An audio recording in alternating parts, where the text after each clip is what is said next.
Hey, Jodi. Good to be here. And just let me know if you can hear me or if you can't because my internet, I'm not sure how good it is. I'm traveling. I'm on the road as usual for Wolf-PAC. So uh, sometimes at the mercy of the hotel wireless. So let's try it though. I gotcha. So yeah, where do you want to start? Do you want to start with this rally we've got coming up on Monday, the United Against Corruption rally? We've got Wolf-PAC and our plan for a 28th Amendment. What were you wanting to start with tonight? Yeah, why don't we start with let's start with what Wolf-PAC does. So we kind of get like a basis for what this rally is all about.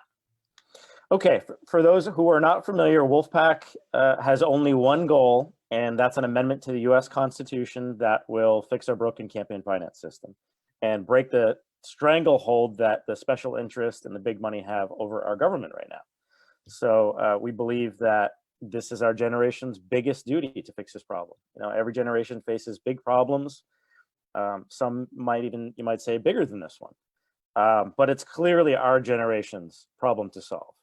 The way that our elections are funded, the way that our government now represents these special interests, some of them not even American, is a crisis, and it affects every single issue that we care about. You know, if you're a real progressive, you know, you may care about the climate crisis or the healthcare crisis, or education crisis, or the private prison system. I mean, the list just goes on and on and on. If you're on the right, you may care about fiscal responsibility. We're never going to have that when we're giving away billions of dollars in subsidies to, again, corporations and companies that some of them don't even pay taxes in the United States. It's insane. We have an insane federal government right now. So this is definitely not a left or a right issue. We need real progressives to come together with real conservatives, real Americans, and amend our Constitution. That's what it's there for. You know, it's been amended 27 times throughout our history, and we're supposed to do it. This is exactly what we're supposed to do when we identify a problem. We're supposed to come together and fix it. So we believe an amendment is the only thing that's going to solve this for the long run. An amendment is the only thing that goes above Congress. It goes above our Supreme Court and will be the law of the land. So it's a pretty simple equation. There's only two ways to get an amendment to our Constitution, according to Article 5, the way it's written. One way is 2/3 of Congress can propose an amendment any day of the week, but it would then have to go out to the states and be ratified by 3/4 of the states. This other way to do it is you can get 2/3 of the state governments to apply for a convention under Article 5, and the states could come together, write an amendment, essentially going around Congress. And whatever they came up with at a convention, if we got that far, would also have to be approved by 75% of our states afterwards before it becomes part of our Constitution. So we believe that a convention could write a better amendment than Congress could. But the precedence is that when the states have done this in the past, when they've applied for conventions for different topics, throughout our history, when we've gotten close to the 34 or 2/3 needed to force a convention on a certain topic, what happens is Congress doesn't want to give up that monopoly they have on proposing amendments, and they take action themselves. That's happened multiple times throughout our history. The most obvious one is the 17th Amendment around the early 1900s. The people saw the way that the senators, U.S. senators, were appointed by the state legislatures as corruption. And you know, it was very overt corruption, bags of cash getting left at the state houses. So the people used every single tool they had to correct that. They did ballot measures, petitions, resolutions, asking Congress to propose an amendment for the direct election of senators, protest, you name it. And it was all needed, it's all necessary, and that's all happening now for a 20th Amendment on campaign finance reform. Except just like back then, you need to take it a little bit further. We need to put the pressure on, especially on issues where where it affects their self-interest, like this one. So what the states did and the people did back then was they started calling for a convention one by one for that one topic, on the one single topic of direct election of senators. And Congress didn't act at 5 states or 10 or 15. They got all the way to just one state shy of the 2/3 needed to force a convention on that topic. And Congress did it themselves. They proposed an amendment on that topic out to the states, and it was ratified. So that happened again in the 80s. We got there was a very big push for a balanced budget amendment through a convention. We got just a couple states shy, and that ultimately led to the what was one of the things that led to the budget getting balanced in the 90s. And that's not just me saying it or Wolf-PAC. That's the Department of Justice under Jimmy Carter and Reagan. Well, no, actually, that's a different point I was going to make there. As far as the DOJ under Jimmy Carter and Reagan, those Department of Justice reports concluded that the convention process is safe to use and can be limited to a single subject. The Congressional Research Service is actually the one I meant to say, and that one pointed out that the convention push in the 80s was one of the things that led to the balanced budget. So there's multiple times throughout our history where the states have used this as a way to communicate essentially to Congress. And so that's what we're doing. We think it's the most logical thing in the world. We've got over 50,000 volunteers around the country. We've already pushed 5 state governments. Yes. And we've passed 5 state governments so far. And we need to do a lot more. We need to get up to 10, 15, 20, 25 states, and it's urgent. We cannot leave any tool just sitting on the table right now. If we just, rely on Congress to solve this problem, I think it could be too late. These issues are very urgent, and we've got to, it's a long process. We've got to fix the way that our officials are elected. Then, once we get officials that are not beholden to the special interest, they've got to do the right thing, and they've got to pass some common sense legislation that's going to benefit the people. So that's what we're working on. And aside from our legislation, WolfPAC's legislation, we really take pride in training volunteers to learn how to be citizen activists. Like a lot of people don't even realize that you can pick up the phone, go set up a meeting with your local state legislators. They're a lot more responsive than Congress. That's what we found. I'm a native of New Hampshire. We're a little spoiled there in that sense. A lot of them put their cell phone numbers right on the website, and you can just call them at home and they'll talk to you. But even in states like California, for example, where they have 1 million people in their district, our volunteers are able to get meetings there. And they will sit down even when they represent that many people. The state legislators are just a lot more responsive and a lot more accessible. So that's another reason why we're going the state-based route to get this amendment is you need to have access to these people.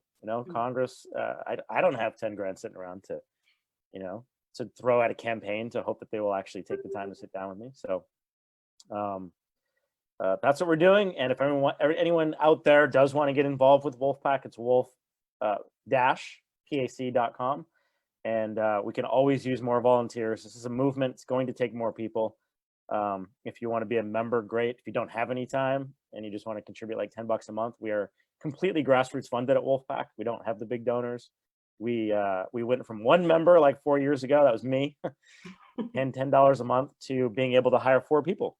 And but that's not enough to run a national organization. We're all spread incredibly thin, and if we even just doubled the couple thousand members that we have right now, we would be able to do so many more things, hire more people, run more elections, boost our message out there and on Facebook and wherever else, just to let people know about it. So we're on the right path. And I know we're going to get this done. It's just a matter of time. There are way too many people out there who understand, this is critical and we've got to get something done. I think people just need to understand that there are plans that can actually work, like WolfPAC's. This plan will work. If enough people get involved and we pressure the state legislators, they will do it. And a good example is last year in Washington State, we knew we did not have the votes to pass a committee hearing there. But we knew we had a good chance to pass the state if we could get out of that committee. So we put a lot of effort into getting people there, citizens of the state. 250 people showed up for a committee hearing where we knew we weren't going to pass, according to our vote count. And because the people showed up, we swung the one person who was at the beginning of the day against us, and he said it at the committee hearing. He said, I'm not sure how I feel about this resolution. I have questions about the convention process, but I'm going to bow to the will of the people today and vote for it and allowed it to go on, to the full Senate there. So we can do it, but it's, we've got to take action. It's not enough to just post online anymore. There are too many things connected to this. I mentioned healthcare and the environment. The wildfires that are popping up constantly all over the country and all over the world. That's not going to stop. That's not going to slow down. So if we don't fix this madness, we're in serious trouble. So, another in real life examples, right? So there's going to be a woman speaking at the rally coming up on Monday. Good transition maybe to talk about that a little bit. But we've got a rally that we're helping to organize. It's called United Against Corruption.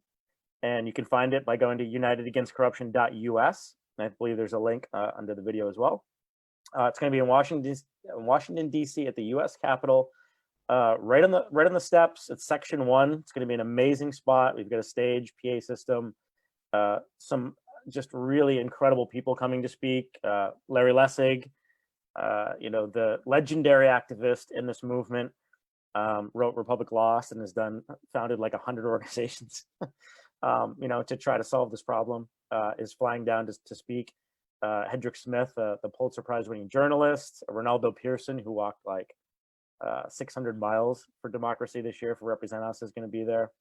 Caitlin, the executive director of Move to Amend, another group doing really good work in this space.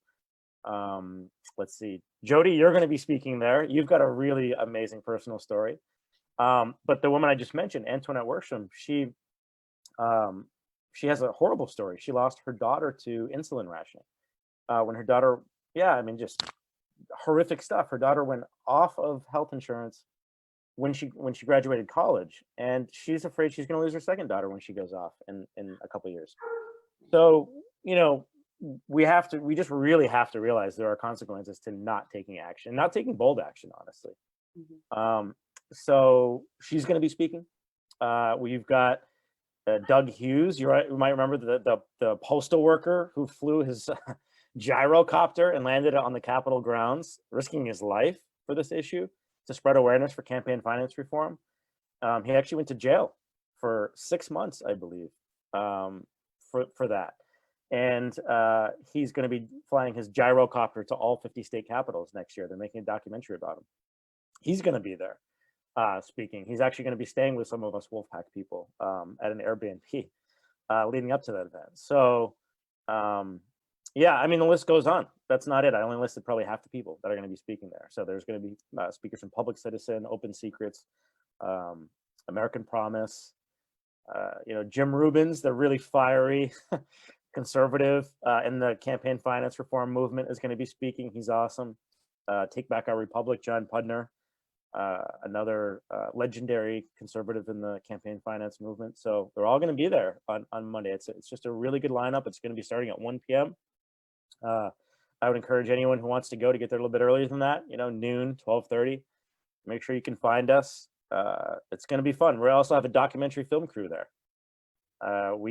There's a company making a feature documentary about Wolf-PAC, and they are sending a camera crew there for this event. So it should be quite a day. And it's Martin Luther King Jr. Day, and it's also the eve of the 10-year anniversary of the Citizens United Court decision. So we're spread pretty thin at Wolf-PAC, but we really wanted to take the lead and make sure that we didn't let this 10-year anniversary go unmarked. It's a big deal. It's not just about Citizens United, but it's certainly a landmark in this fight. And it was court cases that happened well before Citizens United, but a decade has gone by and not a single thing has been done to solve our campaign finance system.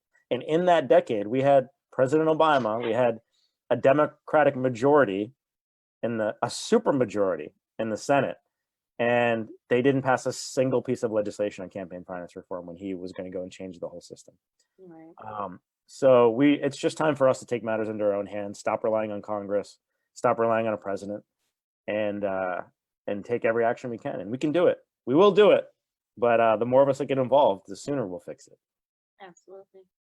Yeah, and I think one of my favorite things about this rally is that it's bringing together all these different organizations who are kind of working at it from different angles. But this is what we know from, passing amendments in the past, is that it takes all of these different ways. We have to use every tool that's available to us to be able to do that. And in order to really make strong change, we have to lift each other up, right? We support each other to compete on stuff.